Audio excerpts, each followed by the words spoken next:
offstage Starkey. And no, I'm not the Bachelor. You are.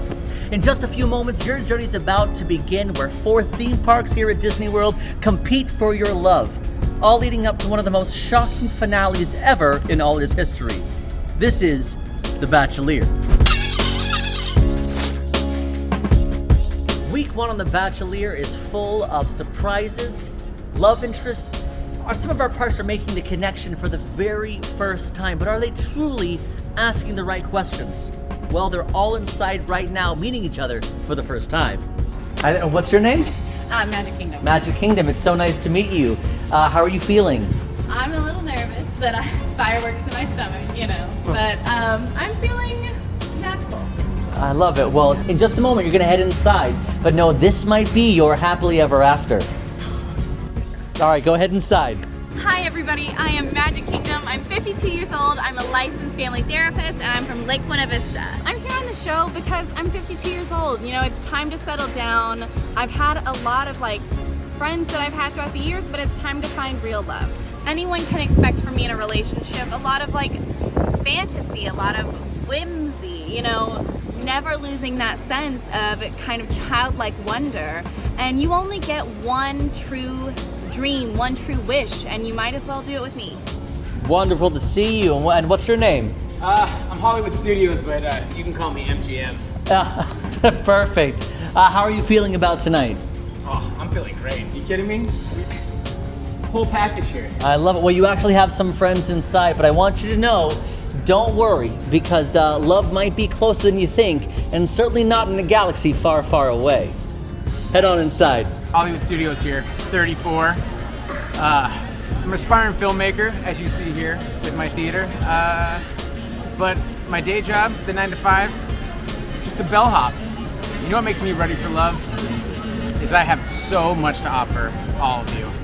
I mean, we have everything here from action to amazing food, shows, music, you name it, I have it here for you. So I think we're a perfect match. Hello, hello. Hello. Yeah, and Bonjour, hola. Oh, bilingual, I see. Yeah, and what is your name? I am Epcot. Epcot. And how are you feeling about tonight? I know there's actually quite a few guests inside already. You have nerves? What's going on? Got a little bit of nerves, but I do have some confidence. I've been going through a pretty big transformation recently, so I feel good. I'm ready. Oh, good. I'm glad that you're ready. Well, I'm hopeful that not only will it be Epcot forever, but you'll be in love forever. Yeah, head inside. Hi, my name is Epcot. I am 41 years old.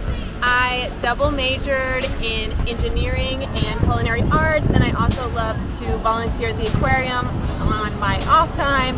I'm just really passionate about the earth and, you know, the future that we hold, and it's really important to me to teach those younger generations about how to take care of our planet and better ways that we can do that.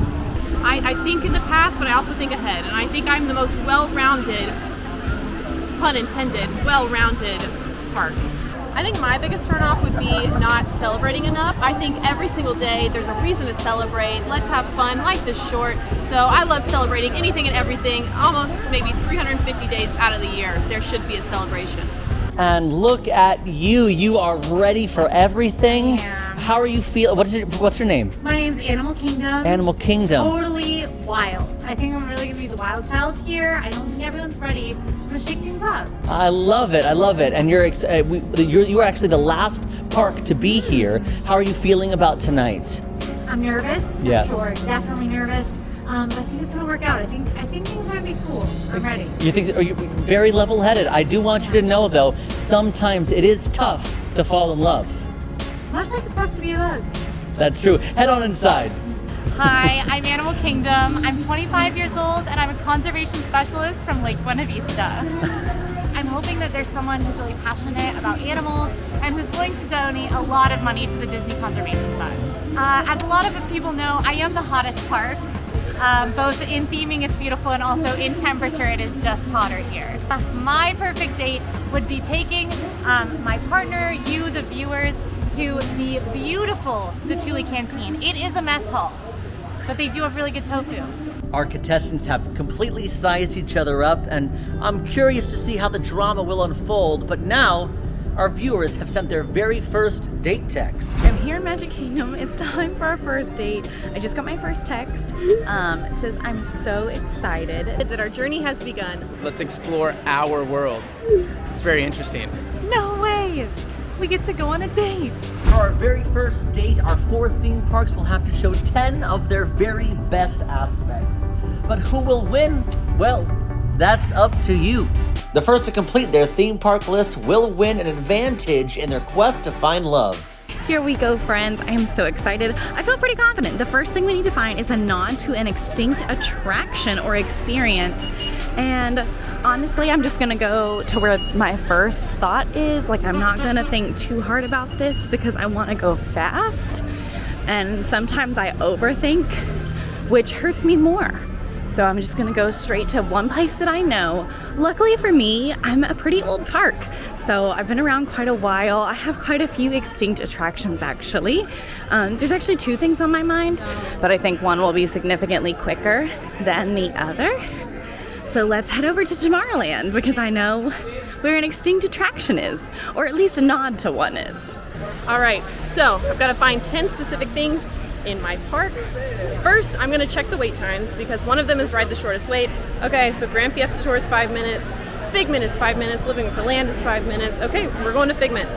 And as we walk to Figment, we're gonna knock off another one off the list because we have to show the park's most iconic attraction. And what else would it be? None other than Spaceship Earth. Spaceship Earth is an attraction inside the big golf ball, as some people like to call it, but she has a name, respect it. It is Spaceship Earth. Spaceship Earth is an attraction retelling the story and history of communication all the way from the beginning of time to the age of computers, which honestly it's a little outdated now, but their goal is to one day update it, but looks like that's not in the cards right now. But it is the most iconic attraction in all of Epcot because it is the icon of Epcot. So you can't argue any other ride. Now, I'm not saying it's necessarily the best ride in Epcot, but it is the most iconic. So, one checked off the list. Let's head to the next one. So as we walk down Hollywood Boulevard, we're gonna take a left here at Keystone Clothers. And I'm gonna go ahead and start off by giving you guys a little information about how this all began and where it all started. We're gonna walk over here to one of my little favorite places to get a nice frozen concoction during the hot summer days, but this is gonna be our nod to Walt. Here you will see the Holly, Vermont Realty office with an office space for rent. Just to let you know a little about this, is when Walt and Roy set up their first studios in LA, they rented a room from Holly, Vermont Realty for only $10 a month. This is way back in 1923. So wanted to give you guys a little bit of a shot of where they started way back in the day. It's a beautiful little homage to the beginnings of the studios and where we're at. We're here at Disney Hollywood Studios. So what better place to show you a nod to the man himself than here next to Peavy's at Holly, Vermont Realty. Hollywood Studios was nice. Can't go in 100% confident, but I'm bringing a lot to the table here. So I'll let them think they have a chance at you. I think she might be here for the wrong reasons, mainly just because it just seemed about the camera work for her. But that's just my opinion, of course. We basically have a mini scavenger hunt here to find stuff around my park. If you do want to see more scavenger hunt style videos, we actually do a series called AllEars Scavenger Hunt, and you can check that out on our channel. We've got playlists and you can go take a look. It's really fun. We do scavenger hunts around Disney World. It's one of our favorite things that we do. So you can go take a look at those, binge watch them, you know, shameless plug. But we've got some theming things to find. And one of the things on this list, we don't have to do it in order. One of the things on this list is a unique plant, real or fake. Now, Animal Kingdom has a lot of unique plants because the foliage in each land actually matches the theming. But there's one plant in particular that I don't think anyone's really going to be able to beat. The Tree of Life is, of course, the icon of Animal Kingdom. It is the weenie, as Walt calls it, which is the centerpiece of the park. It's the thing that kind of directs your attention when you just kind of glance around. The Tree of Life is a beautiful, fake, artistically rendered tree. All of the carvings on the Tree of Life are hand done and unique. They are absolutely amazing. I highly recommend strolling along the Tree of Life trail so that you can take a look at some of these carvings up close. Another really interesting fact about the Tree of Life is that it is an upside down oil rig. as the sort of skeleton of it, which is really amazing, especially considering this park is all about conservation, saving the planet, saving the animals, and it kind of subverts the oil rig, which is something traditionally harmful to the environment, and turns it into something beautiful that teaches people about how to conserve and respect their natural world. Okay, you guys, so I don't know about you, this is our first date, but something I want you guys to know about me is I really love Stitch. So I came over to Tomorrowland because, fun fact, there used to be a Stitch attraction here. So if you've been to Magic Kingdom recently, this building is fairly empty. And in the past, it used to be Stitch's Great Escape. It was a pretty interesting attraction, but not really popular. And before that, it was actually a different attraction called Alien Extraterrestrial Encounter. All of those are gone. But you know what you still can find is this sign. And that is a nod to the Stitch attraction. If you've seen the movie, this is the symbol for the Galactic Federation, the people who are trying to arrest Stitch. That's their symbol. So, extinct attraction. And for our shortest wait time, we are coming up into Journey of Imagination with Figment. This is an attraction all about Figment and the figment of your imagination. The mascot is a little purple dragon. His name is Figment. He is an icon of Epcot. People love him. He's a fan favorite. The ride itself, it's cute, it's fun, but it's not nowhere close near a must-do. But it is the shortest wait, so we are hopping on with 5 minutes. And once you get off the ride, you end up in the ImageWorks What If Labs. There's a bunch of fun games in here for kids to play. This is also where you can meet Figment, which, this is so funny to me. I was here on opening day and the line was hours long, and now look at it. That's really funny. But he comes out of here. But I will say we completed 2 more items off of our list while we were in that ride. Number 1, we rode the shortest wait, it's 5 minutes. Number 2, we heard a song written for the park, and so the main theme song of Figment is a song written for this park. Also, I found a hidden Mickey. So in the very last scene when you're going through Figment's house, if you look on the kitchen table, there is a plate of onion rings, and they make a hidden Mickey. So I don't want to say that I'm the best at these challenges, but that is something to consider when you're trying to find love in your favorite park. So I'm just saying. Epcot is like a frat boy, all right? That's all. It's just fraternity, sorority, partiers. They just want to go there to drink around the world. Oh, it's a festival. Every quarter it's a festival. It always has to be a party. So they're not there for the right things. They're just not. They're not there for you. They're there just to take you away from something there that you want to be at. Be in the moment, not try to take yourself out of it. So Epcot definitely just wants to push you into a different zone. Not here for the right reasons. And since we are just making a nice romantic walk around Echo Lake with my friend Gertie in the distance here, which typically in the holiday season will have a big, beautiful Christmas ornament hanging from its mouth, and we'll have ornaments all over the lake decorated. And I just love how romantic and fun and nice and calming it is here at our park, where you can catch the fountain, hang out by the water, and enjoy watching these beautiful ducks. But as you turn around and see, we do have Hollywood and Vine. Hollywood and Vine is a character dining experience that you can catch our other main man, Mickey Mouse, the one who started it all, at Minnie's Halloween Dine. Now they do dining throughout the season, so you'll be able to catch Mickey and Minnie and all her friends and his friends here just in theme. So you'll have some nice Halloween clothes, you'll have Christmas attire, you'll have a lot of fun stuff throughout the year here. But here's one of the 2 places that you might catch our friend Mickey.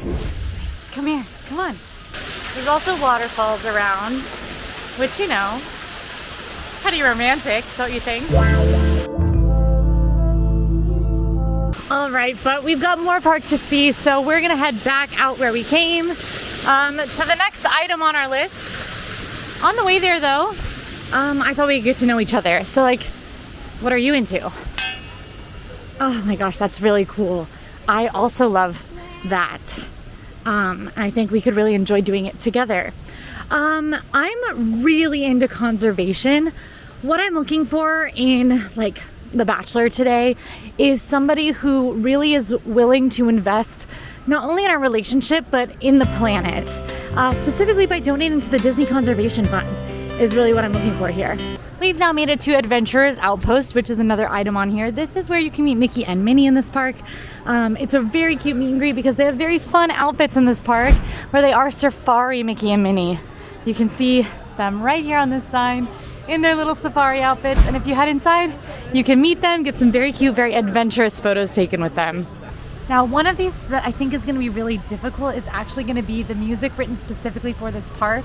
I can think of a few options, but all of them are within attractions, and that's because Animal Kingdom uses a lot of really cool, actual traditional music from a bunch of different cultures. For instance, the song that's playing right now, I just looked it up, is by a Native American artist, and it's a really beautiful song.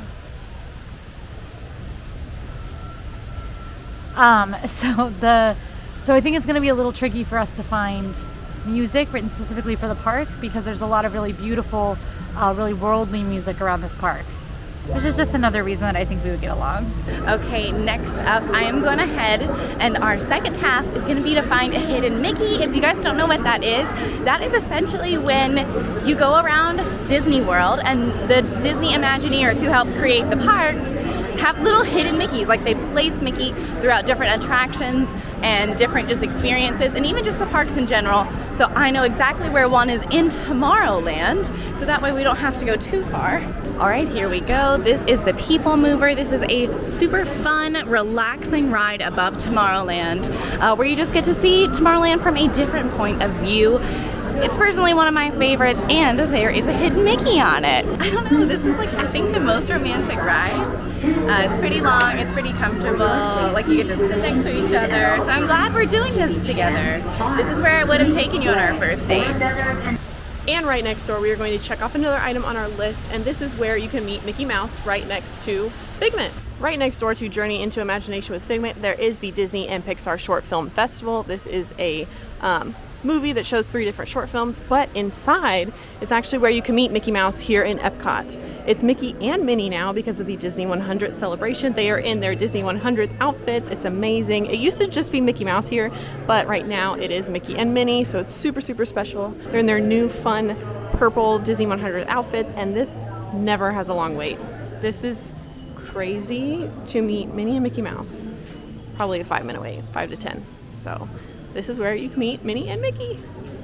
All right. I know you've asked for one, but we are in Hollywood Studios, and studios just means entertainment.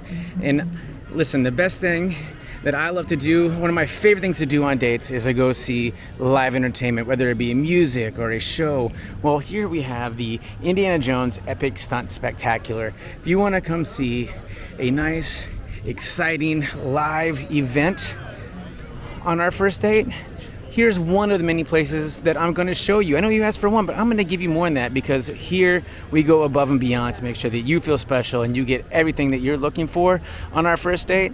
One of our first stops would be Indiana Jones event, Epic Stunt Spectacular. I am actually going to head into Discovery Trading Post. One of the things on our list is the largest holiday decoration. Now, Animal Kingdom does get decorated for Christmas. It's one of my favorite parks to be in around the holidays. But for Halloween, which is when we're filming this, as you can see, not really a ton of decorations. So we're gonna have to go merch for this one, but that's good because it makes it a lot easier than having to find like the biggest pumpkin when we can just walk in here and find the biggest Halloween decoration we can find.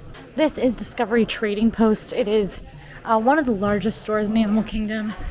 A really great one for grabbing your souvenirs that are specific to this park or just for your whole Disney trip. They have apparel and kids apparel, toys. They have a whole home section.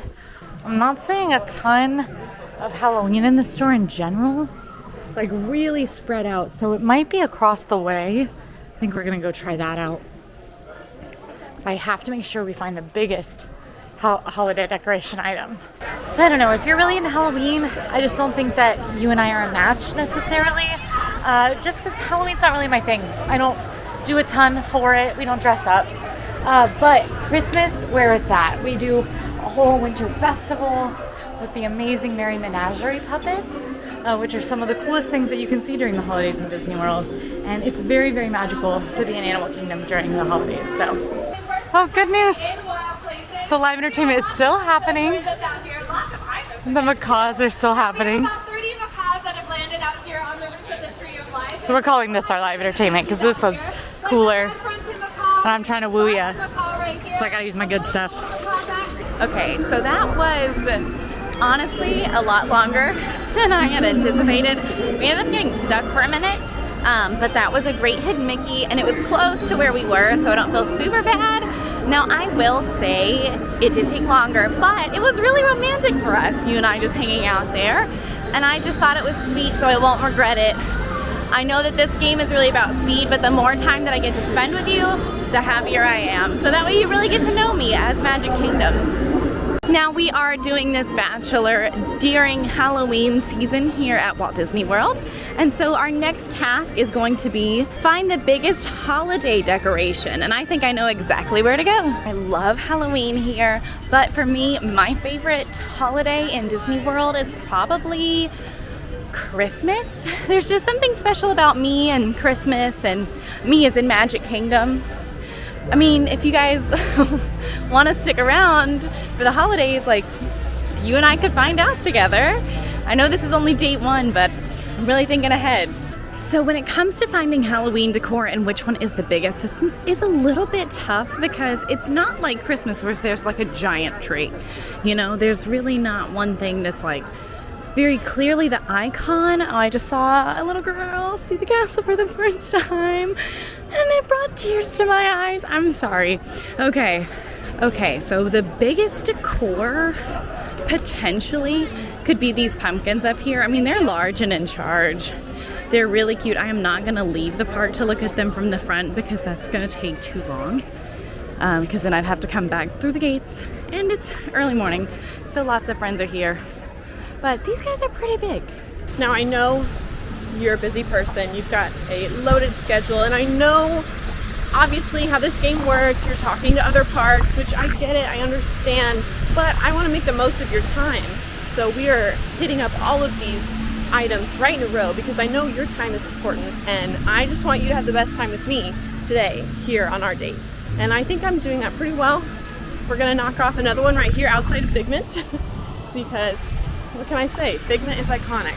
So another item on our list is a unique plant, real or fake. And actually, you might be wondering, why are you looking at the sign for Imagination Journey to Imagination for Figment? Well, there's actually a plant on the other side of this sign, but it is unique because they trim the bush to be the shape of the sign, so you can't see it from the front.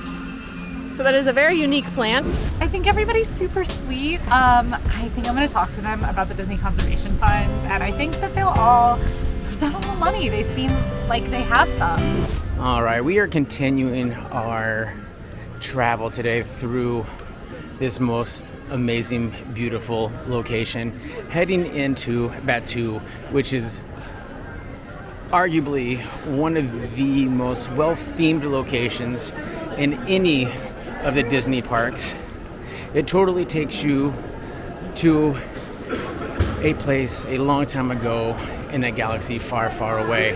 And over here, there is one of my favorite nods to an old extinct attraction that just seems so fitting. And most people I know, even crazy Disney fanatics like yourselves, may or may not know this little hidden gem.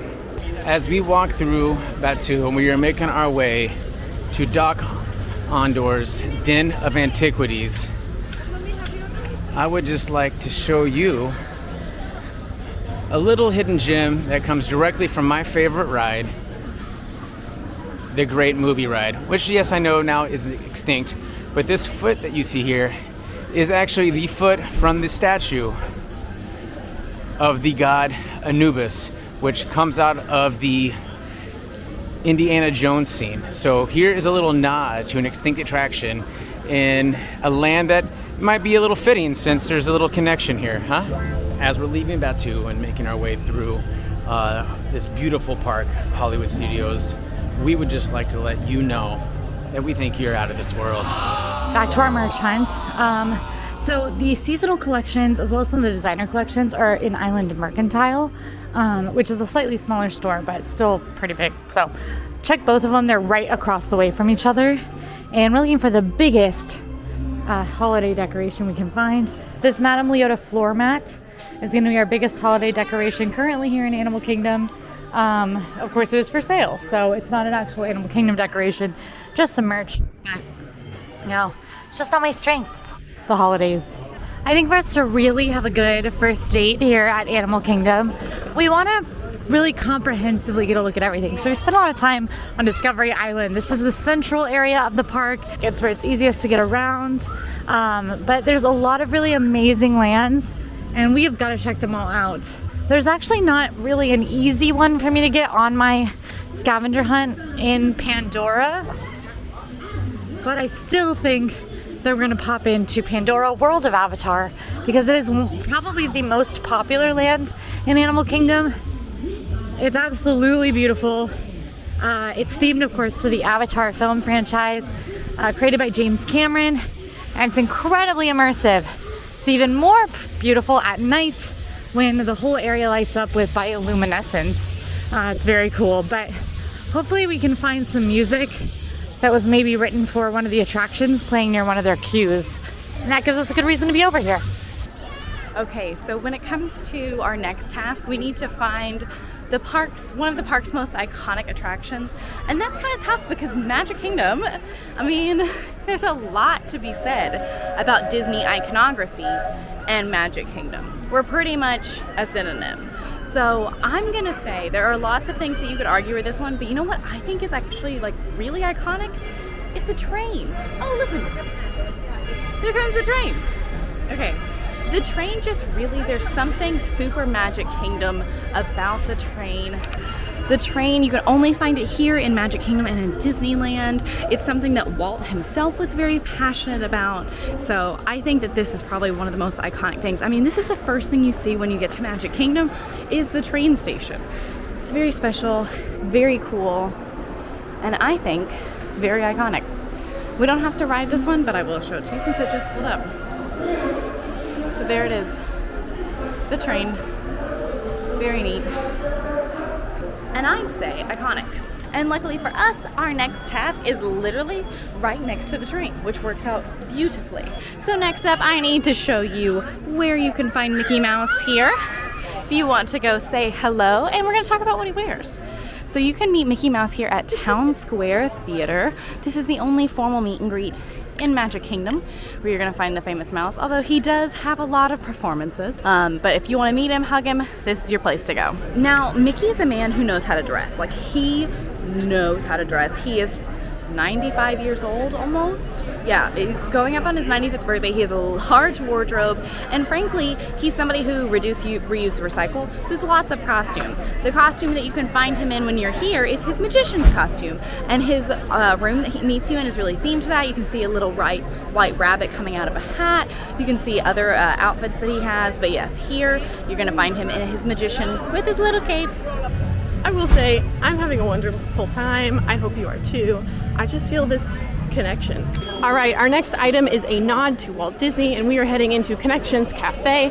This is the Starbucks location here in Epcot, right at the front of the park. The floor is a nod to Walt Disney. Let me explain. Now, the floor here in Connections Cafe is a nod to the map that Walt Disney had and created whenever he was imagining his plans for Epcot. His original idea for Epcot was to be an actual community where people lived, worked. That, of course, did not come to fruition. Today, it's not the Epcot we all know and love, but that was his original idea, and the floor of Connections Cafe is a nod to that map. So there is a nod to Walt Disney and Epcot. All right, now that we have been transformed into one of Andy's toys, another land here that totally encompasses what it feels like to be somewhere different. Even though we're still in Hollywood Studios, I'm all of a sudden in this beautiful toyland filled with my friends and other toys of Andy's, which I just love, like my dude Slinky Dog. And what's really cool about Slinky Dog, it has one of my favorite little hidden secrets that I can't wait to show you. All right, as you're coming through the queue line of Slinky Dog, you can see the big sketch right behind the main doggy himself. And if you take a look in the top right corner of the sketches, right above the little green army man, you'll see one of my favorite hidden Mickeys in all of Disney. Not to be too cheesy, but we would go to infinity and beyond for you. And what perfect timing as we walk around to show you guys some of my favorite live entertainment. Being a drummer myself here at Hollywood Studios, look at the little green arm and drum line. It is the best. Honestly, Hollywood Studios is not here for the right reasons. They're just always about being in the spotlight, and they want to be a movie star. And they're here for themselves. They are here for the fame. They're not here for love. Okay, I think we got one. I'm outside Satuli Canteen, and there is a very interesting kind of like groovy synth song playing. I Shazammed it with Google and did not get any results, which means I think this is probably a Satuli Canteen background song. Take a listen.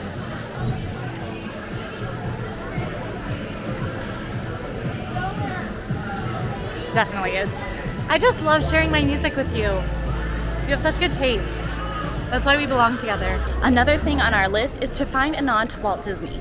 And luckily for us, there's actually several in this park, but one is right here over Plaza Ice Cream. Over Plaza Ice Cream is where you are going to find a nod to Walt Disney. Right there it is. And this is his window over Main Street. This is one of two. His other one is actually out over the train station on the outside, like closer to the gates. And this is just like a beautiful tradition that Disney World does, where Disney legends and people who have made significant impacts to the company throughout their time with them get what is an incredible honor, a window on Main Street. So a lot of people have them, but Walt Disney is the only one who has two. So there you go. Okay, next up we need to find a song specifically written for me, Magic Kingdom. And I think that this is one. We're gonna listen for a second. And then our host is going to tell me yes or no. Now, there are many options that I could have chosen for a nod to an extinct attraction or experience, but the one that I've chosen hopefully shows you my sense of humor, shows you that I am funny, and hopefully that is what you want. So right next to Mission Space, in between Guardians of the Galaxy Cosmic Rewind, we do have the old Wonders of Life Pavilion. This was an attraction here in Epcot, focused to healthcare on the human body, physical fitness, medicine, nutrition, etc. It had the attraction like Body Wars and Cranium Command. And it's still here today. It's right there. So that's a pretty big nod to an extinct attraction, I think. You know, they did have plans to revamp it, have new ideas in there. We will see if that ever comes to fruition, but for right now, extinct attraction, right there. Checking out a little bit of everything in this park. A little bit of knowledge for you is where we're standing. Actually, when this park was first developed, there was a hidden Mickey from the sky. When you were overhead looking down in, this whole area created a hidden Mickey. But right in front of me is possibly one of the most beautiful romantic things in the park, and it is the tababuya tree. When this thing blooms and blossoms, it is a beautiful vibrant pink here in the park. It is one of my favorite times of the year, and as you can see, we are getting ready to be at that time where you're going to see these beautiful flowers. It is just an amazing sight, but something very unique here to Hollywood Studios that you're not going to catch everywhere else. So definitely try to come and see these beautiful flowers, or check them out on some of the pictures that we have online and see it. But it is just a magnificent thing, and it's something just a little bit different that kind of showcases of what we have to offer here at Hollywood Studios. All right, I brought you here to Africa because I do know of a hidden Mickey in this land. Of course, Africa is based on the real Africa. It is a beautifully immersive land with one of my favorite attractions in all of Disney World, Kilimanjaro safaris, where you can go on a real safari, see real animals. The attraction itself is larger than all of Magic Kingdom, so, you know, take that as you will. I just don't think Magic Kingdom's here for the right reasons, and that's just something we need to consider. She's really into herself, so, you know, if that's what you want, then that's what you want, but if you want variety, joie de vivre, you're probably gonna wanna stick with me. Okay, so we've talked windows, we've talked some music. So now we're gonna talk about unique plants. Now there are actually two things that kind of come to my mind, but this is one that I think is very unique that you can't find a lot of places. And you can't argue with me because this is our first date and I'm showing you a little bit about myself. So these plants right here, they are very unique because put together, they create what is like a water Loch Ness monster tie. I think that's very unique. I think that's very cool. And also, it doesn't get looked at a lot in Magic Kingdom. Like, it's very easily looked over, but it's one of my favorite little details. And I was gonna do Tomorrowland trees that are energy efficient, but we don't ever get to talk about this guy. So I'm gonna take the opportunity to talk about this cute little monster who I love. Now we've got two left. One is live entertainment, which I just unfortunately have to wait a little bit for. And then the next one is the biggest holiday decoration. Now right now, Epcot doesn't have very many holiday decorations. There's not really anything Halloween themed, but there are a lot of decorations for the Disney 100th celebration. Now this is celebrating the Walt Disney Company's 100th anniversary. So they're doing a lot of things here in Epcot to celebrate that, and one of the decorations is right here.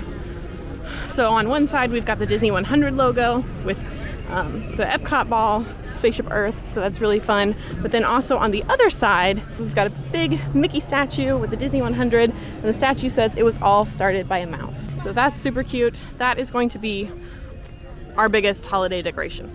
Walking down Sunset Boulevard takes you back to the days of Hollywood's glitz and glamour and hustle and bustle. It is a complete time machine, and it's so encompassing with everything that was a time of our past.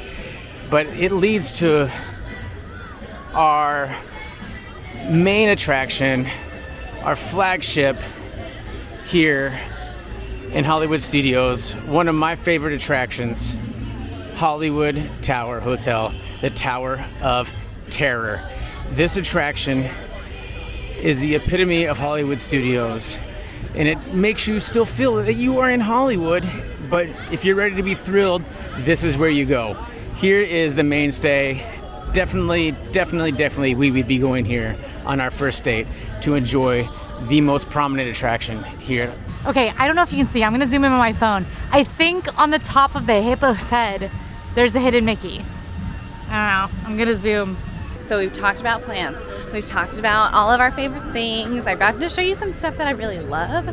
Now, I think we have enough time. We've got about 6 minutes till Dapper Dan's, so I might be making a mistake, but I'm assuming right now, it says Mad Tea Party is a 5-minute wait, so that's gonna be the shortest wait right now, easily. Lots of things are 5 minutes, but I doubt it will even be that. Let's go try to do that, and then maybe, hopefully, fingers crossed, we get back for Dapper Dan's. Okay, here we are, Mad Tea Party. This is one of the most famous Disney rides. You get in a teacup and you spin, and I love it. So we're gonna hop in line, and it looks like we probably will get on. Oh, it looks like there's a pink one open. I'd love to get a pink one, because I'm pink. All right, I'm gonna take you all on a galactic adventure on the shortest wait time currently here at the Hollywood Studios, and that is Star Tours. Star Tours, arguably, some people may love or hate it. This is one of my favorite rides because it does change, but I have such a great time on here, and I just enjoy going back to some of the original Star Wars attractions here at the parks before going into Batuu. It's kind of a little appetizer, if you will, before our main entree. Nod to an extinct attraction or experience. So I'm here at Upcountry Landing, which nowadays is just a really great, quiet, secluded, shaded seating area. So if you want to come and have a bite, especially if you're eating those Mr. Kamal's fries from just nearby, this is gonna be a great place to do it.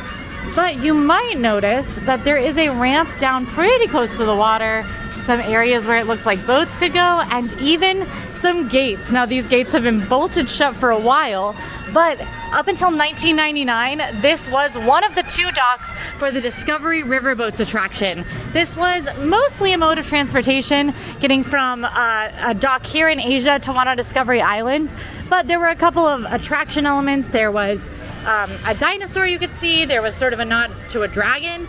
It only ran very, very briefly because, of course, Animal Kingdom did open in 1998, but extinct attraction no less. The landing is still here, and that's our next thing. Did this whole park smell like chicken to you today? Everywhere I've walked, it smells like chicken. Is it me? Do I smell like chicken? I don't think that's a good look for a first date.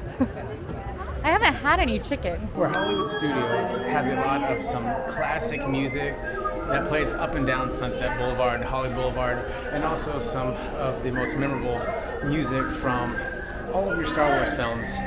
Here at Mickey and Minnie's Railroad, there's a song that just ends up getting caught and everybody's here, so just take a listen.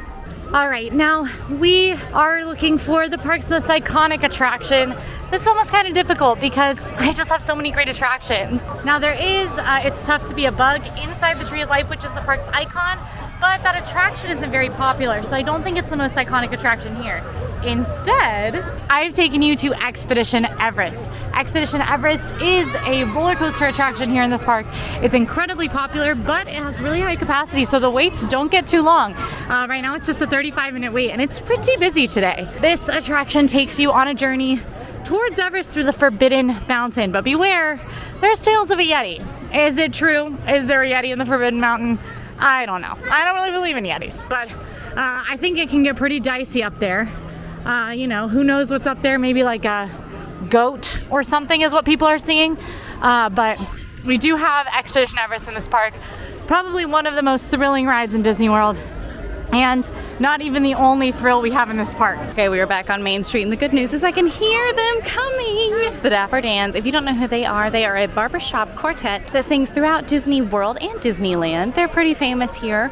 They also have fun little outfits that match the different seasons. So right now they're in their autumnal outfits. In the mornings, the Dapper Dans are traditionally on the Main Street vehicle going up and down Main Street. However, towards the end of the day, they will normally be pretty stationary on Main Street, so you can stay and watch the whole performance, which is very cute. Also, I'm glad I checked in with production because my music wasn't right. Main Street's a little bit more tough because a lot of it's turn of the century, so unsure, to be honest. But we're gonna head in to Adventureland because all of the different lands have had music written for them, so we can hear music over here. Okay, so I'm here at the entrance of Adventureland. Each land has had their own music written for them. Fantasyland kind of uses Disney classics, but in new arrangements. But this is for Adventureland. And production is telling me that this can count. It's a little bit touch and go because Disneyland originated a lot of the things that are here in Magic Kingdom. So it's a little bit harder to 100% nail it down, but this little sound we're saying is original for Magic Kingdom. Hey, can I borrow you for a second? Yeah, I just wanted to talk a little bit. I thought maybe we could just check out a really cool place. It's called Restaurantosaurus. I think it's really romantic. Restaurantosaurus is a quick service restaurant here in Dinoland, USA. It's actually not my favorite in this park. My favorite quick service restaurant is in this park over in Pandora, Satuli Canteen, where we heard the music.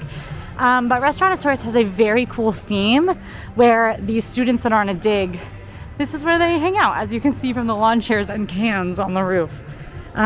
We are heading in to see a specific theming detail though. Now you could argue for any of these parks that they are, as just in total, a nod to Walt. They are all in Walt Disney World, built from his original ideas, but this is a really direct nod. This is concept art from The Rite of Spring, which is the kind of dinosaur little short that's featured in Fantasia. Fantasia being a film that Walt himself worked on. So inside Restaurantosaurus you can find this concept art. It is so cool. Somebody has got to get that basketball down. See, I'm sporty too. Very athletic. All right, we have made it to Japan, where we are going to watch the Japan drummers.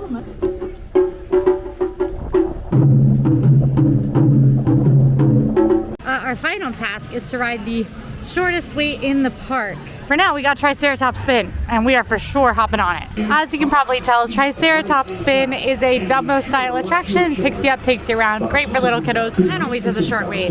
Also, romantic? You tell me. I just feel so close to you.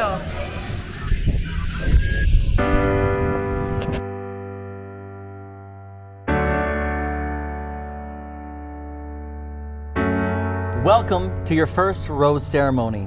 In a moment, I'm going to call your name and ask you to accept this rose. Now, the viewers actually made the decision for this rose ceremony, who stays and who goes home. I'm excited to say that all of you are safe. However, one of you will receive an immunity rose, a first impression rose, which means that you can use that first impression rose to stay if you lose a competition, which would send one of your other parks home. This isn't how The Bachelor works. It's a new rule! I'm going to call your parks one at a time, and you're welcome to say that you do accept the rose. If you don't accept the rose and you'd like to leave the competition, let me know that you do not receive the rose. Yes? Yes. Starting first with the fan favorite, Magic Kingdom. This La-di-da. Do accept this rose. good. Now, next up with the runner-up, Epcot. Now, do you accept this rose, Epcot? Do accept the rose. Good. And then there was Hollywood Studios. Hollywood Studios, do you accept this rose? Thank you. Good. And finally, Animal Kingdom. Do you accept this rose? I do accept this rose. Good. Thank you. Now, week 2 is upon us. However, there are more challenges, there's more danger, and there's more drama. Stay tuned.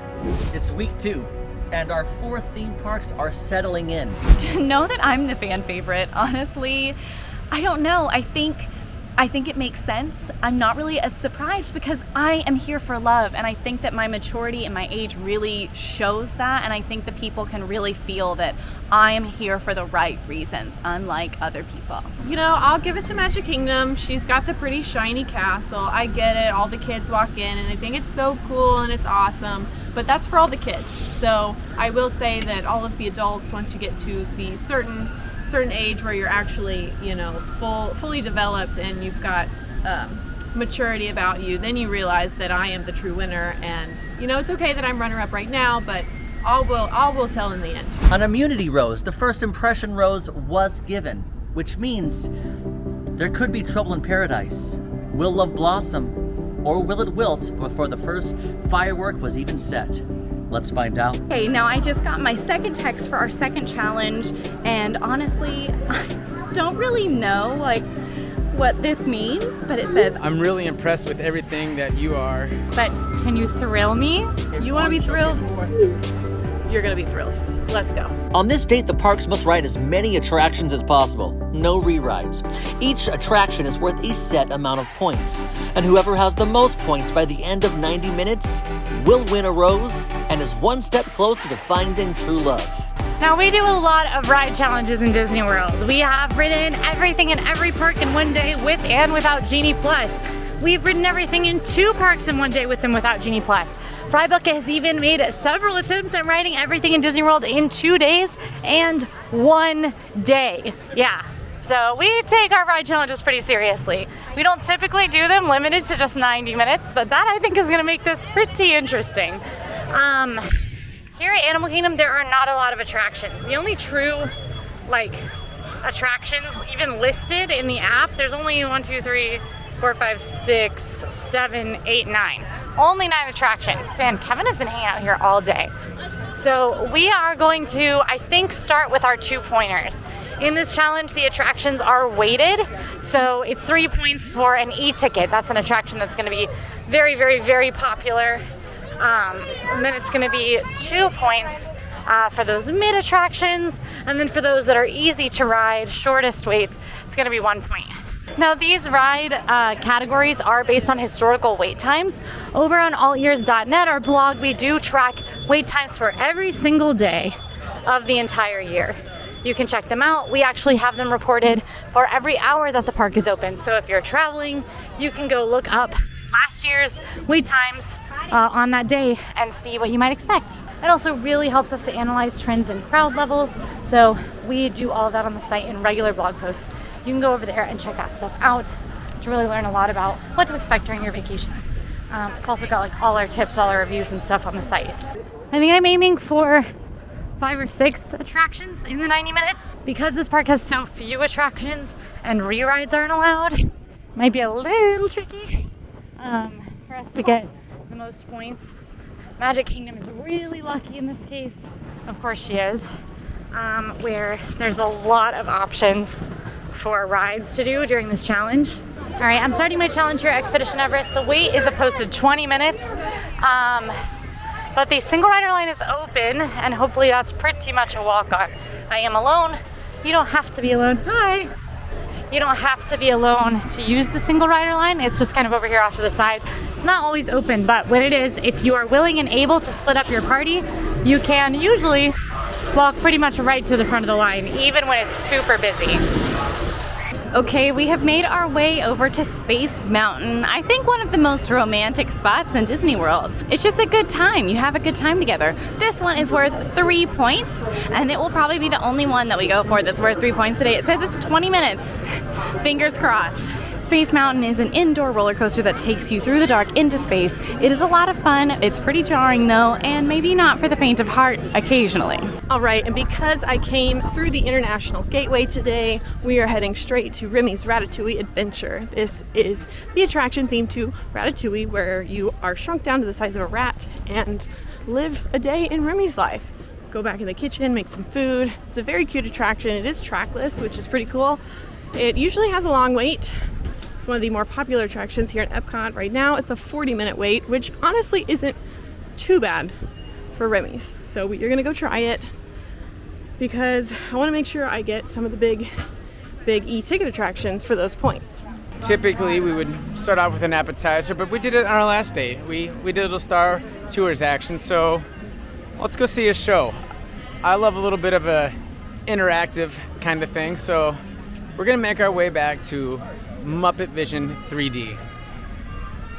It's funny, it's entertaining, it's an experience, and it's 3D. So what's better than that? Let's go check it out. Here we are at Muppet Vision 3D. This is a fully immersive theater show that is inspired by the humor and engaging appeal of none other than Jim Henson's Muppets. I love being able to go into this because it hits you at all senses. It's got live action, it has audio animatronics, it's 3D, it's got feels and touches and everything. It's a great way to kind of hit you all at once while in the air conditioning, and it's gonna be a nice way for us to cool off before we start our journey today, thrilling you, my viewers. The pre-show entertainment might be my favorite part of this ride. I love watching these guys all interact. Sam Eagle just cracks me up, and it's just so much fun to watch everybody laugh and giggle together while you're waiting for an attraction to begin. Instead of just waiting in line and looking at stuff, everybody's kind of having fun all together before we enjoy this wonderful theater show. 10 minutes down and we've already ridden one of the most popular rides in the park. Let's see, what else we got? Okay, Kilimanjaro Surprise is a 2-pointer and an 80-minute wait. That's like our entire challenge. We're not doing that.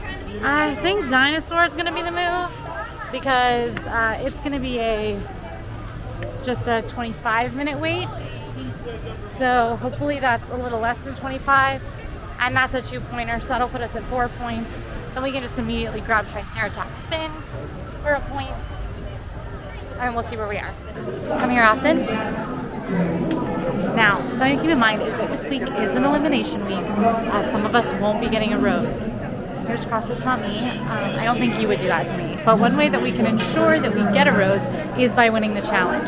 So the roses are determined completely by the dates, the challenges we're playing, as well as Instagram polls that we posted on our Instagram stories over on @AllEars.net.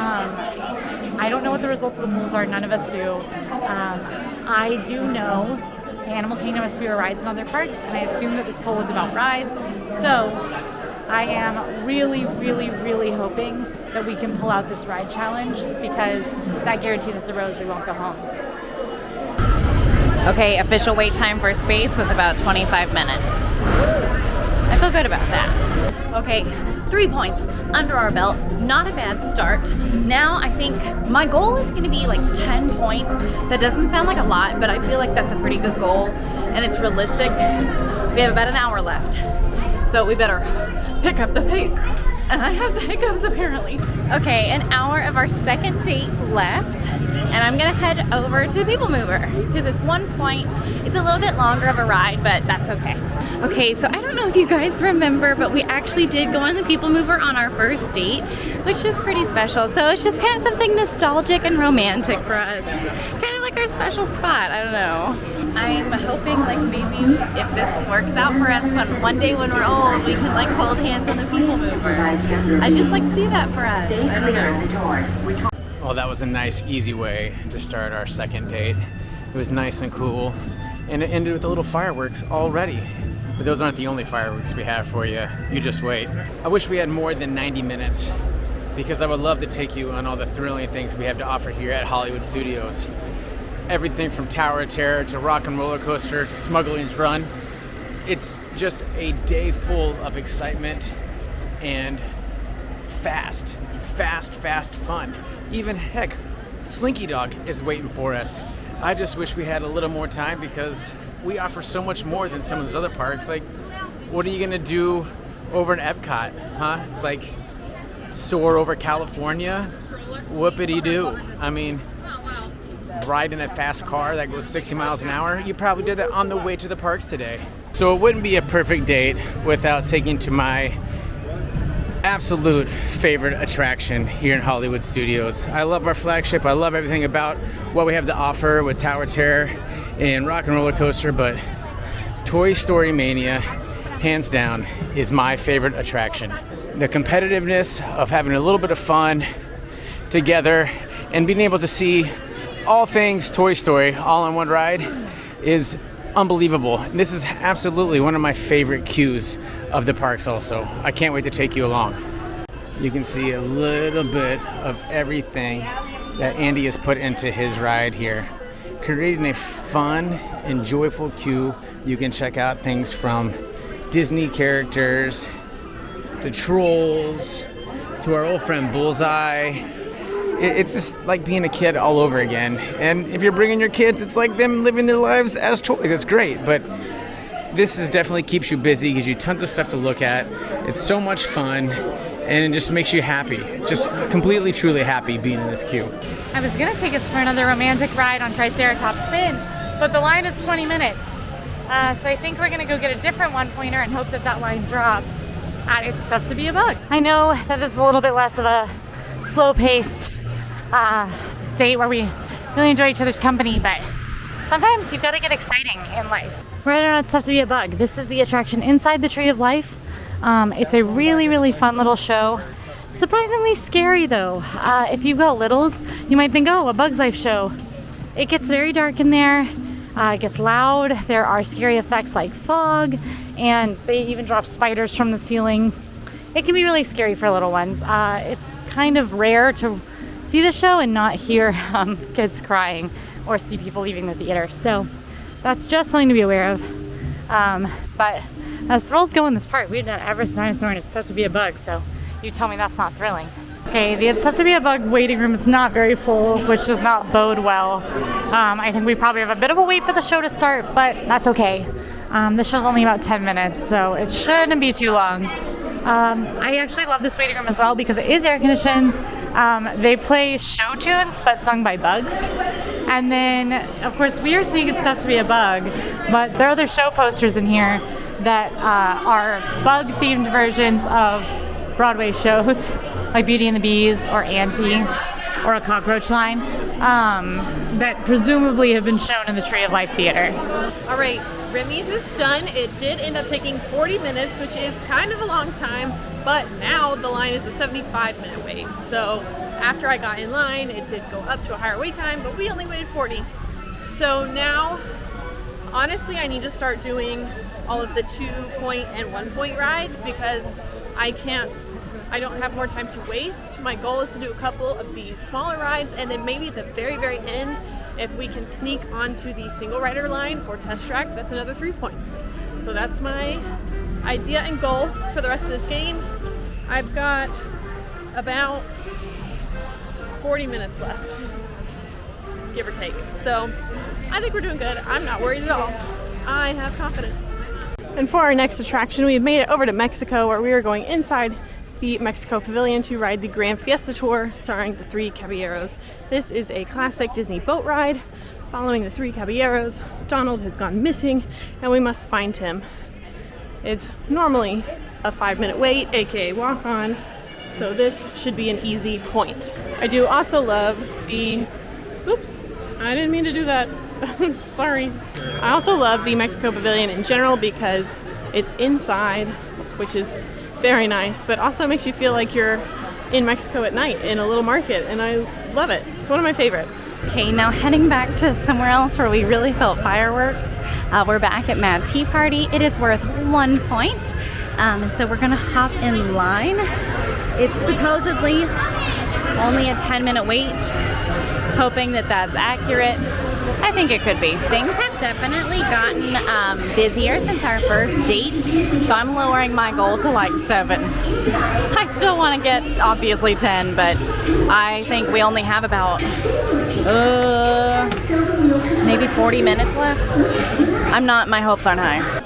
Wow, was that not just the most fun? I mean, seriously, Toy Story Mania will bring out the fun competitive juices out of anybody, but it's also just a lot of fun for family and friends to just kind of hang out in the AC and have a little fun and be engaged into an attraction that most parks don't have. And again, it blows buzzes out of the water, so if anybody's talking about Magic Kingdom having one of the best rides like that, forget about it. It's definitely Toy Story Mania.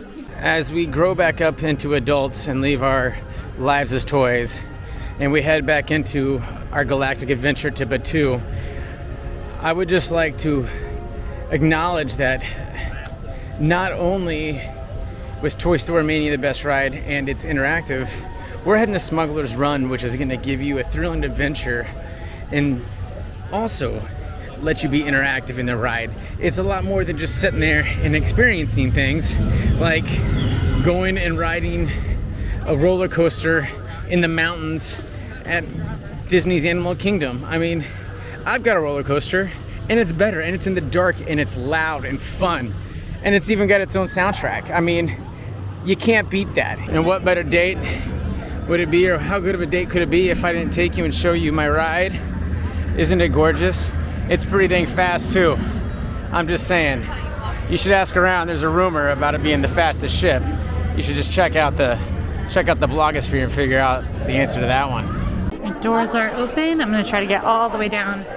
In Disney shows, you do need to move all the way to the end of your row typically. I'm picking an empty one so I can be all the way in the final seat, be one of the first to exit. It was only about 10 minutes, so I did get here right at the wrong time. But I think we should still be okay to make a good showing in this ride challenge. All right, another ride done.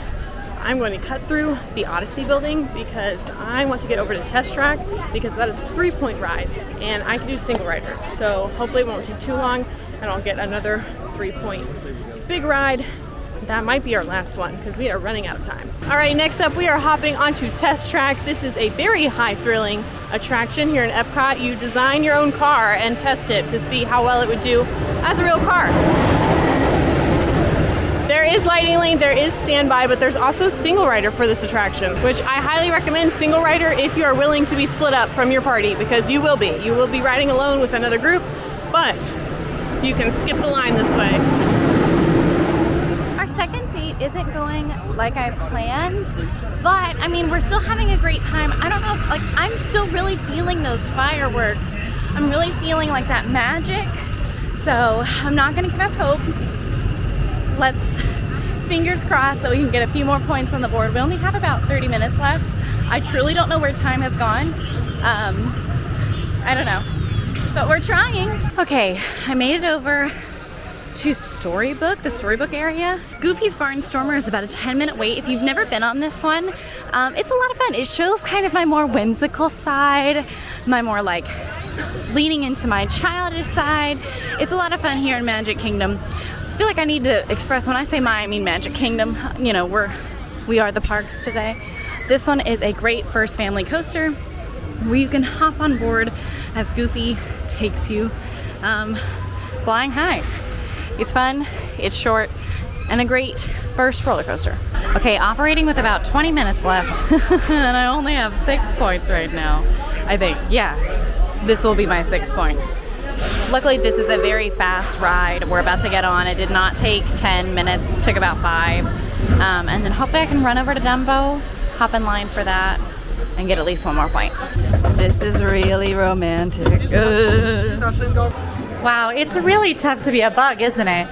You know, when you and I are together forever, married, you could donate to the Disney Conservation Fund. And then it wouldn't be so tough to be a bug, you know?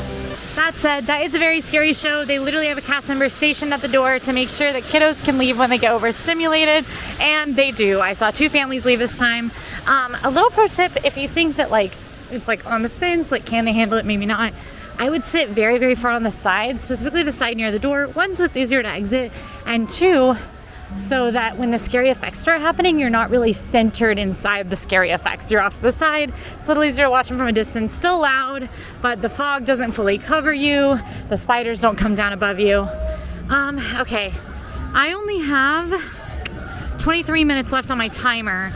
Basically, the rule here is that I have to get to boarding on a ride, and literally the only thing I can do that on is Triceratops spin, which did drop at least. So let's go do Triceratops spin, and I think that will be our last one. Okay, friends, I have about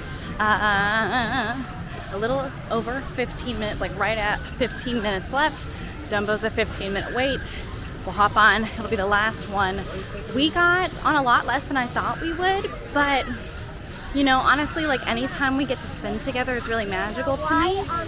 So, you know, I don't really mind. I'm just happy that we got a second date in general, you know?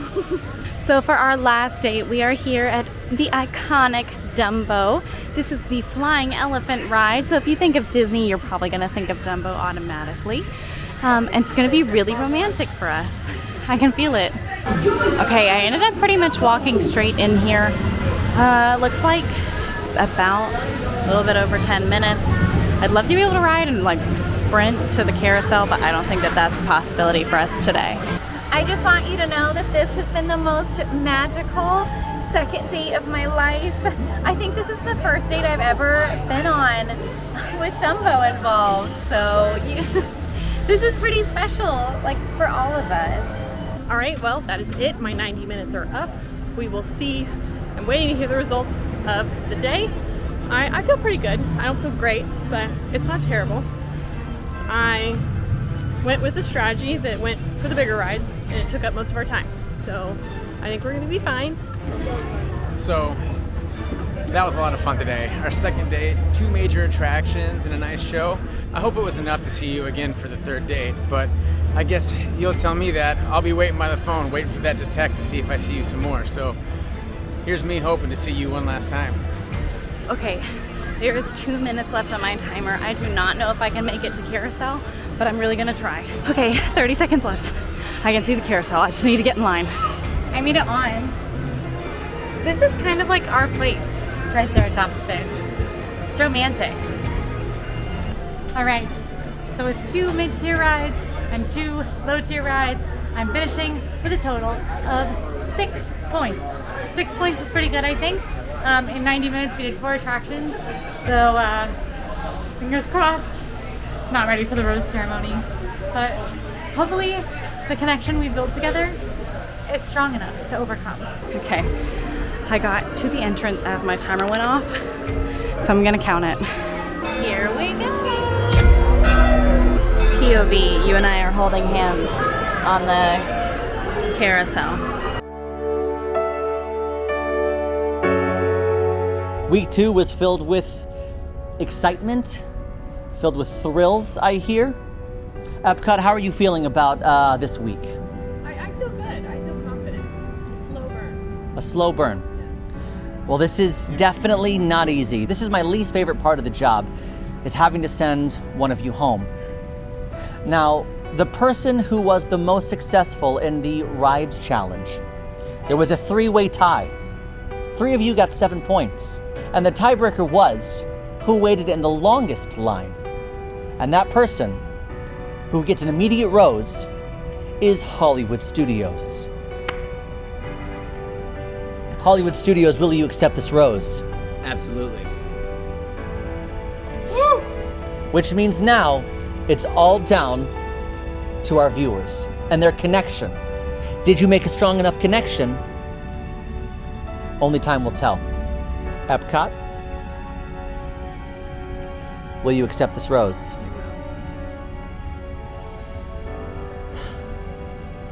Ladies, this is the final rose of the night. Magic Kingdom, Yeah. will you accept this rose? Gladly. Good. Thank you. Bye. Animal Kingdom, I'm so sorry. If you did not receive a rose, please say your goodbyes.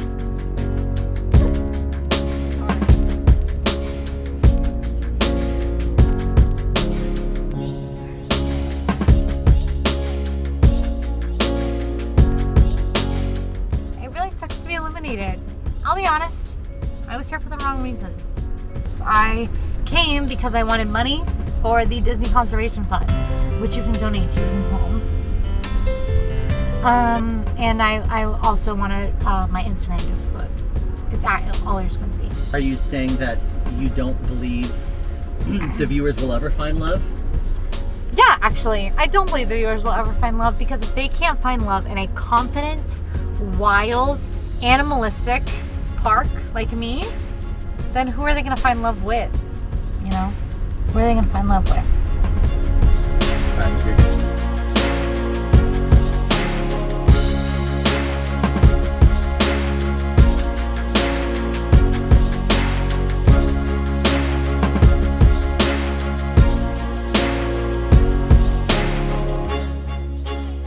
Week 3 on The BachelEAR is one of the most intense weeks out of the entire season, because real emotions are coming into play, connections are being formed, and the first impression rose, the immunity rose, has yet to be revealed.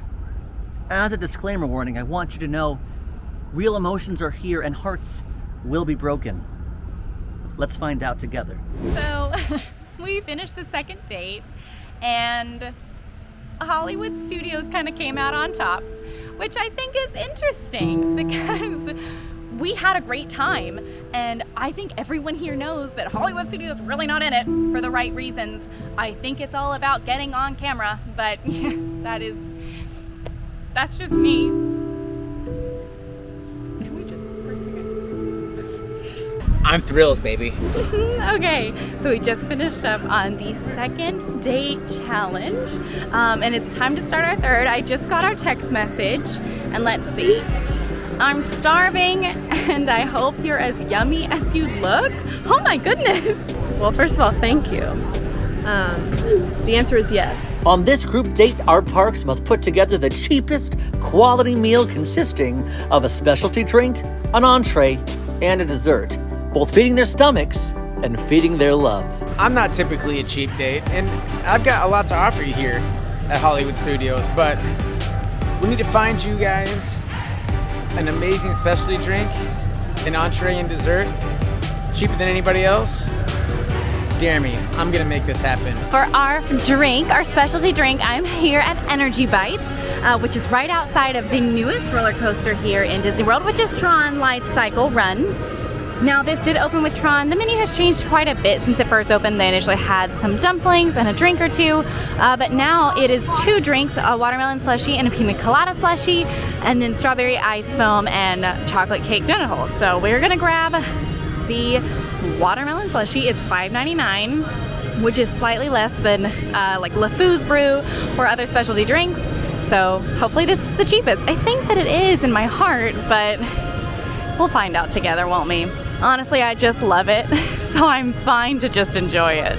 Okay, so here it is. This is the watermelon slushie. It has yuzu citrus in it, as well as popping candies on top. It is so good and so flavorful, and it's actually weirdly my favorite drink here right now, so let's try it. First thing I like to do is lick the top, because that's where the popping candies are. And they still pop if you get them early enough, and it's delicious. It reminds me a lot of like a Jolly Rancher, like a watermelon Jolly Rancher. It's so tasty. It's very much like juice. I mean, it is a non-alcoholic beverage, but it's cold, and the popping rocks are just fun and different. So this is my favorite thing right now, $5.99. Now, Epcot is home to the World Showcase. It is a plethora of food options and snacks and drinks and entrees and candy and anything you can imagine. They have it here for each country. You can eat each country's favorite food, something that is popular, maybe something that you've never tried before, but you can here because you are traveling around the world.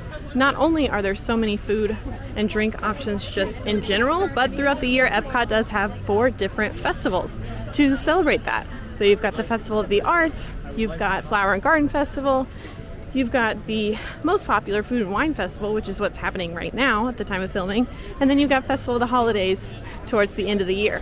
So for most of the time when you visit Epcot, there is a festival going on, and they have tons of festival booths all around the World Showcase, and even up at the front of the park too, with even more dining and snack options. Now, I briefly looked over all the food and wine booth menus and their prices, and I think I have found the cheapest options, but we do have to go to 3 different booths. So this will be a progressive meal of sorts.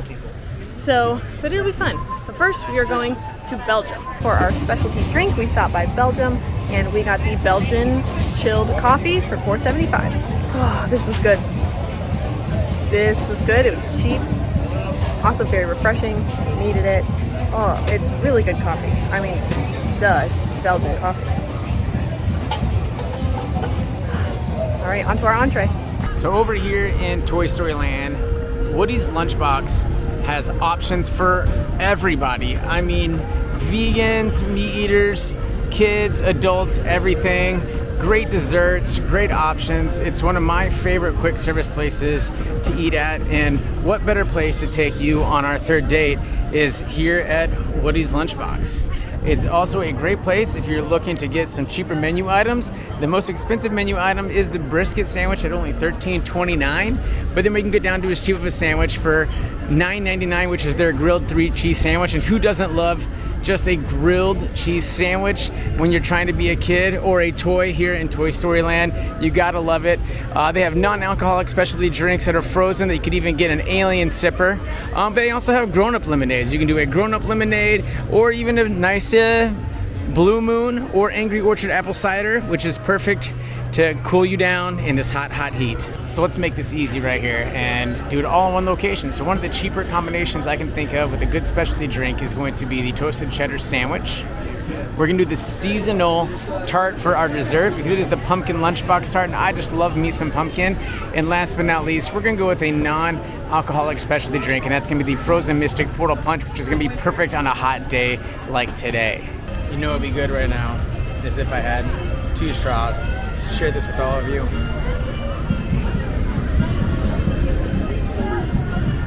Oh, that's so good. It's a perfect mix of tart and sweet.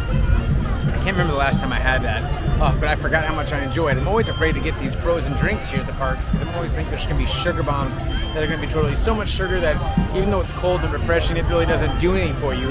But that with the Powerade and everything, that's beautiful. I love it. I enjoy it. It's a great specialty beverage here at Hollywood Studios. Okay, so now as we head over to our entree, I'm gonna enjoy this.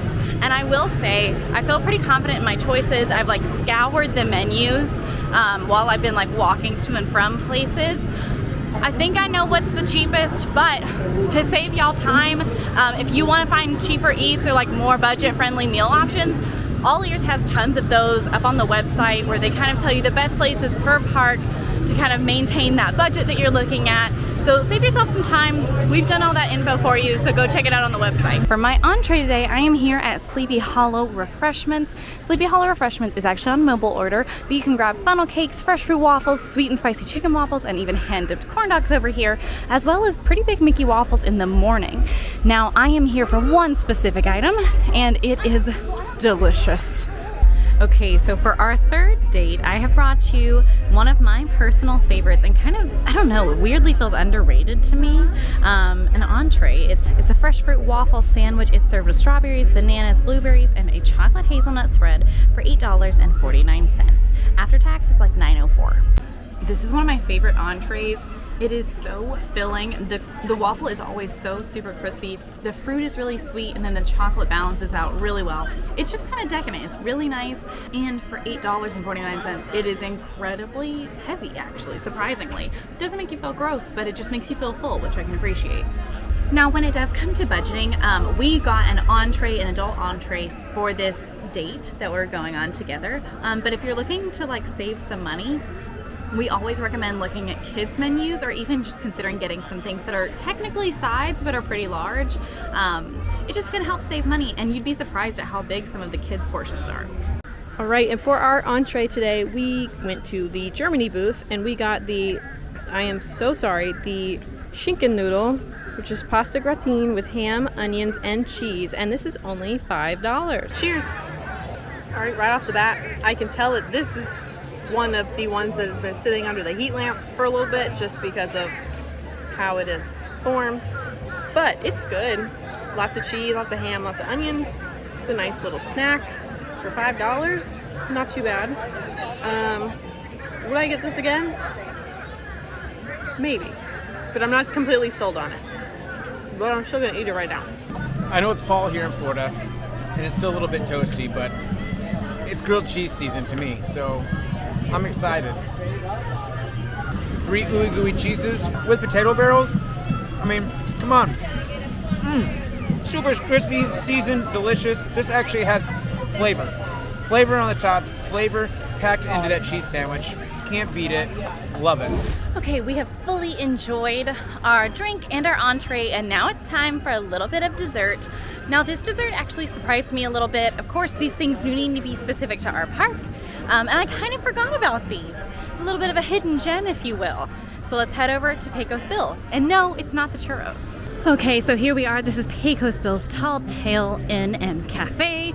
Now this is a quick service that serves up Mexican-inspired eats like fajitas, tacos, and then you can also get nachos, churros, burgers, the works. Weirdly, love this place. But we are not coming for any of that. We're actually coming for a little bit of dessert.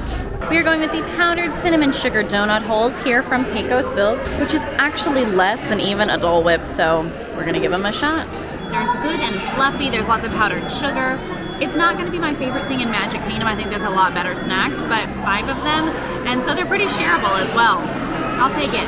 Now, as we make our way to our last booth for our dessert item, it is important to talk about how amazing it is that all the food is here in Epcot. When finding love, when figuring out who your partner is going to be, if you don't cook, you better hope that they do. And I can provide any kind of cuisine you could ever want. Literally anything from all over the world. So I think that's a very big thing to consider when making your final decision. Whatever mood you could be in, does not matter what type of cuisine, I can provide that for you, and no one else can. So I'm just throwing it out there. You know, food is important. Food is the way to the soul, and I can provide that. No one else can. Cheers. All right, so this is your basic yellow cake. The raspberry filling is the best part, I will say that. A little bit of chocolate and coconut flakes on the outside. It's a lot of coconut, almost too much for me even, but the raspberry filling is definitely the best part. I wish there was more of it. But this is $4.50, so I think that's pretty good. It's a pretty big piece of cake for $4.50, so not that bad. This raspberry filling, I can't get over it. This beautiful lunchbox tart is just screaming DFB Dustin. All the spookiness, all the pumpkinness. I can't wait to chow down with this. Ooh, the pumpkin pie feeling. I'm so excited. I'm a basic bro. And I know I've said in the past that I think the lunchbox tarts are a little overrated, but holy cow, I'm so excited that this is here and this is for us on our third date, because this is just the magnificent dessert for me and you to share together. I love it. I can't wait for you to try it. It's good to see you all. Week 3, things are getting real. Things are getting emotional. Magic Kingdom, are you feeling open? Are you feeling vulnerable?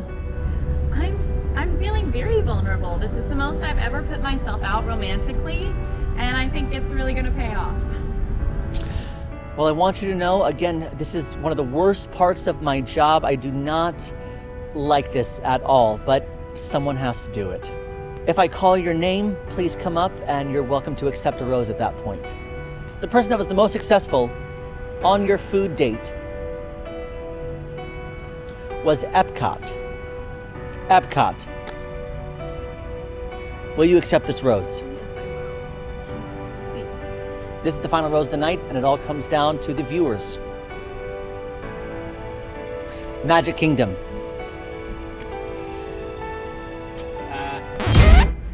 Hold off there a little bit. I would like to play the immunity rose, my beloved host Sage, if you will. For Hollywood Studios, I want you to know that you actually won the first competition, which means you are given the first impression rose. Congratulations, this is yours, which means you can use it to send home a different player if you do not receive a rose that evening. Oh yeah, I love having a little power. Good. Oof. It's the director in me. Well, congratulations.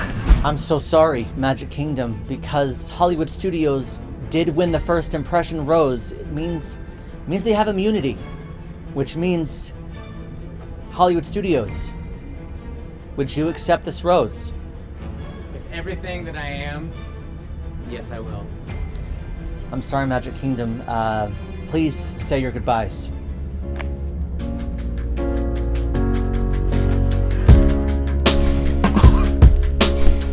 This is just like not how I thought this would play out.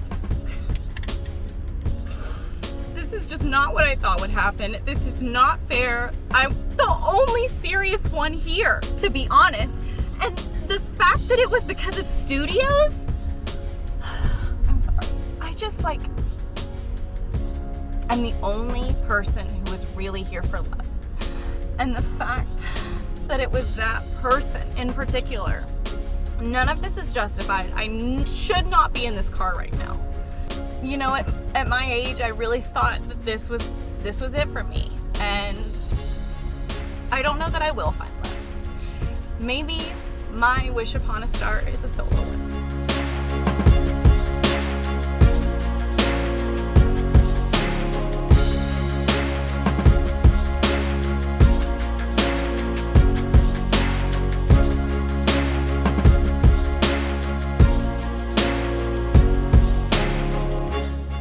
Welcome to the most dramatic ending to an AllEars episode that the Bachelor Nation has ever seen. 2 theme parks competing for your love, and now they're gonna show you exactly why they deserve it. I knew I felt something between us. There's something there. You feel it too. I mean, you just texted me again. This is fantastic. What did you say? It's official. I think we might be perfect together. Perfect? You think so? I also think so. I'm very excited. Let's go have the perfect day together. For their first and only one-on-one date, our parks have to plan the perfect date for you to determine who will get that final rose and who will leave empty-handed. And here is how I would have the perfect day here in Epcot. First, we're gonna start off early morning. We're gonna get some breakfast in the France Pavilion. We could get a crepe from the quick service location. They have wonderful crepes, especially the butter and sugar crepe is my favorite. I love that one. And hopefully soon after breakfast, we would have our Remy's Ratatouille Adventure Lightning Lane. And of course, with our perfect morning in France, we would have to go and meet Belle herself, which would be awesome as well. So that would be most of the morning. We're taking it slow and casual. And then our next stop, as we make our way around Epcot, we would make a stop here at Journey into Imagination with Figment. We could ride the ride if we want to. That's more or less take it or leave it. If you want to ride it, we can. It'll probably be a short wait, but honestly, I love meeting characters. It's one of my favorite things to do at Disney World, and I for sure would want to meet Figment. And of course, it wouldn't be a perfect Epcot day without stopping by the Land Pavilion so that we could ride both Living with the Land and soaring around the world. Right now, at the time of filming, it is actually soaring over California. They're doing a special edition where it's just the California version. So if you come to Epcot all the time, that is new to us. That is only something that happens more so in California at Disney California Adventure. So that would be an added bonus. And then of course we have to do one of my favorite attractions, which is Living with the Land. And depending on when we're having this perfect day, we would absolutely have to come visit Journey of Water inspired by Moana to check out Disney's newest attraction. At the time I'm filming this video, it is still only open for pass holder previews, DVC previews, those kinds of things. It's not fully open to the public yet, but I haven't done it yet and it looks amazing. I'm super excited to get to experience this. So if we are having this perfect day, you know, at least a month from now, if not sooner, we would have to go in and check out Journey of Water. Another must do on a perfect Epcot day is to ride,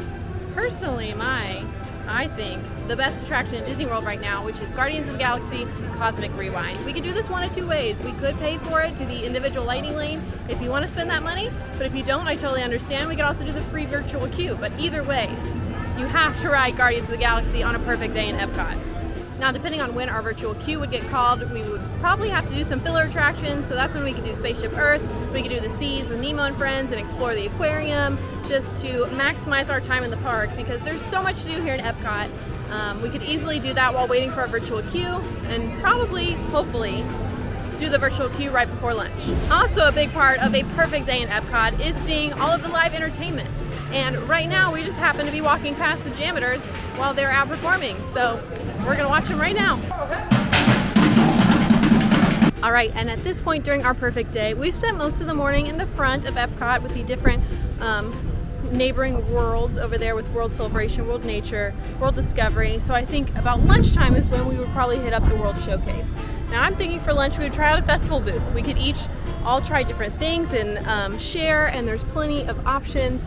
Right now it's Food and Wine Festival, so that would be amazing to grab a quick bite to eat for lunch and explore the World Showcase a little bit. So I love the gallery in China, I love the gallery in Norway. Also during this time we would probably, hopefully, ride Frozen Ever After with a lightning lane. We could also meet Anna and Elsa depending on the wait time. So just slowly making our way through the World Showcase. Overall in the afternoon, we're just gonna take our time. We're gonna relax. There's no need to rush. There's no need to run around the park like crazy. We're just gonna eat and snack and ride some rides, maybe Grand Fiesta Tour, you know, filler attractions like that. By the time we're done exploring most of the World Showcase, it'll be close to dinner time, and I would suggest we go eat dinner at Regal Eagle, the quick service in America, because I think that's an amazing spot to grab some food. I love it. I enjoy it so much. We could eat at Regal Eagle. We could also must do, we would have to watch the Voices of Liberty at some point during the day. And we're gonna wrap up the end of the night with an amazing performance of fireworks with Epcot Forever. And honestly, that sounds like the ultimate perfect day to me. You're riding rides, you're meeting characters, you're doing all the big wonderful things, but it doesn't feel like you're running around like you would have to over in Hollywood Studios, okay? Perfect day, huh? A perfect day here at Disney's Hollywood Studios has to start off with a nice breakfast. Like, we have to sit down someplace and have a good, wholesome breakfast with maybe all of our friends. What better place to do that than Hollywood and Vine character dining experience? After breakfast, we might be a little bit full, so let's make our way right next door to Indiana Jones Epic Stunt Spectacular. Get a nice show in, be around 10:45 in the morning. We'll kind of relax and enjoy a great show. Our late afternoon stop definitely has to be for a quick snack over here at Baseline Tap House. In just a few steps, you're transported straight to California, where you can walk inside and have some of California's best brews offered here at Hollywood Studios. Another thing is we'd have to get a snack. One of my favorite snacks in all property is the California Cheese and Charcuterie Board. You know that I made sure to be up early this morning to get us on the virtual queue for Rise of the Resistance. This, my friends, is the hottest ticket here in Hollywood Studios, so you know in a perfect day, we're definitely going to be catching a ride on this puppy. Before we head out of Batuu, we would definitely have to make a stop at Oga's Cantina for some jet fuel or a Bloody Ronto. A nice, beautiful, fun cantina party out here in the galaxy. It is the place where we would just continue the excitement of our day, enjoy great music, a great DJ, and some great bartenders. But this is a definitely must-do stop. Whether you're a Star Wars fan or not, we would have such a fun time in here at this cantina, partying with all the scoundrels, the scum, the villainy. All right, we've walked off our breakfast by now. Nice cocktail or two, some attractions. It's time for lunch, and the best place to go here on property is a trip to the Golden Era, straight out of Tinseltown, a replica of the Hollywood Round Derby. After our light lunch, it is now time to stroll down Sunset Boulevard and head to our anchor, our main attraction, the Tower of Terror.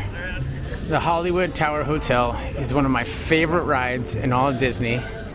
All right, now that our blood is pumping, we got spooked a little bit, our adrenaline is up, we're ready to rock and roll. So let's go rock and roll. Our next stop would definitely have to be the Rock and Roller Coaster. It is just 0 to 60 and a drop of a hat. And listen, it's Aerosmith rocking out the entire time, so I'm down for that. So we're gonna get a little bit of a ride and a show. And to end our perfect day, after a wonderful meal, some great drinks, some great attractions, would be Fantasmic. Fantasmic is a show that will hit you in all the feels, right? It has got the action with the battles, it's got the friendship, it's got the romance, it's got the love, and even some tears. But definitely, this to me is the best late night show that all of Disney has to offer. So to end the perfect day, your perfect date, your perfect everything is here at Hollywood Studios, Indian, with our friend Mickey and his Sorcerer's Magic here at Fantasmic. Well, viewers, that ends our perfect day. I hope you thought it was as perfect as I do, because this is the perfect park. This is the perfect everything, the perfect attractions, the perfect food, the perfect drinks, the perfect shopping, the perfect everything.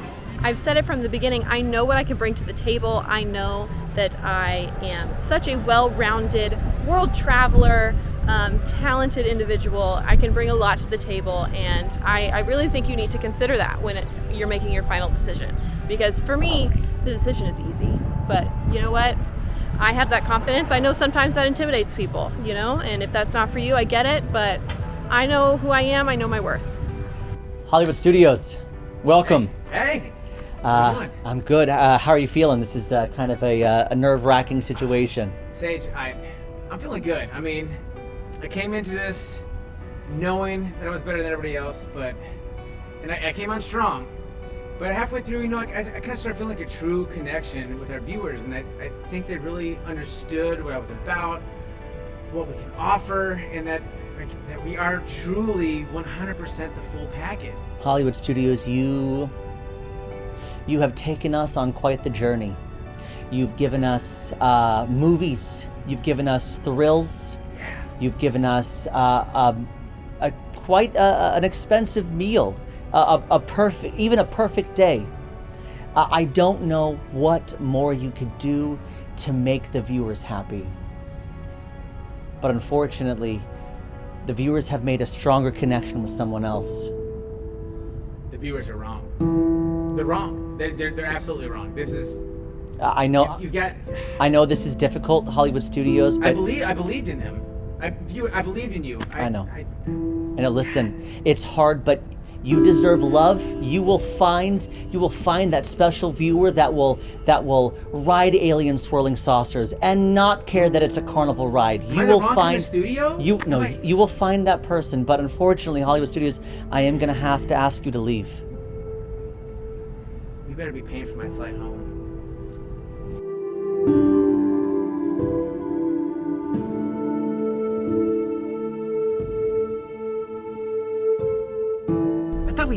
We had a real connection. I could have made you a star. A star! You could have been the center of everything, center of my world. But no. A couple cheap drinks and cheap thrills. Cheap food. I took you for something better.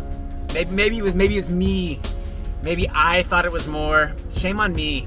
Shame on me thinking that you knew quality. The bright lights, the stardom, the life, the glamour. It could have been you. But no, you want to hang out with the big golf ball.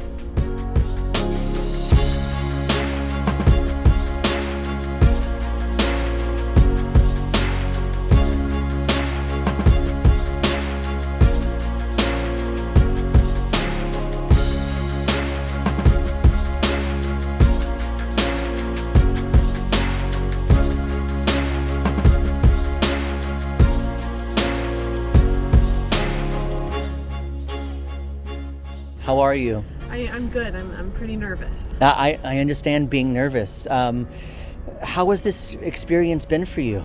It turned out a lot better than I thought. You know, I was very nervous going into it. I've never put myself out there like this, so it's a lot. It's a lot.